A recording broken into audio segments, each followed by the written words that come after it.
fatixiya ilaahay baa mahadle kulankeenan qaaliga waxa weeye noo suurtageliyay marka koobaad iyo marka labaad waxaan aad u salaamayaa madaxda heer qaran iyo heer gobol iyo heer degmaba maan macallimiinta kooxaha kala duwan ee heerka koobaad iyo heerka labaadba ee maanta workshopkan ama trainingkan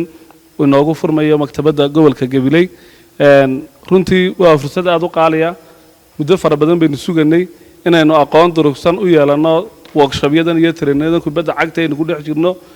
xiriirka iyo wasaaradda dhalinyarada ciyaaruhuna waxay dardar weyn ku jirtaa inay aqoonta kubadda cagta kor u qaado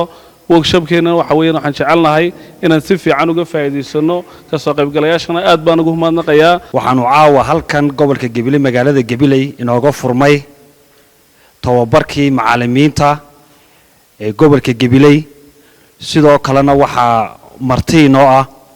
macallimiintii ka soo habsaantay magaalada Hargeysa tababarkii Hargeysa lagu bixiyay ayaa maanta gobolka Gabiley uu casuumad qaaday oo inoo joogta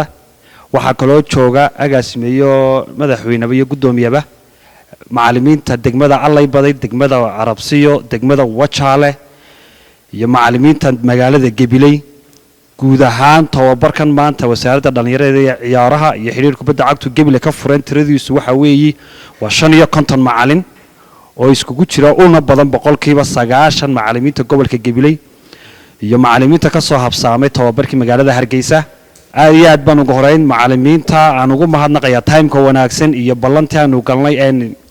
in groupka ku wada hadalnay sidaad u soo ilaaliseen waxaan anigoo gudoomiye xiriirka kubadda cagta gobolka Gabiley waan idin soo dhaweynayaa waqtigiina iyo timeka fiican aad ku timaadeen si gaarana martida maanta Wajaale iyo Allay Baday iyo Hargeysa iyo Arabsiya ka timid waxaan leeyahay ku soo dhawaad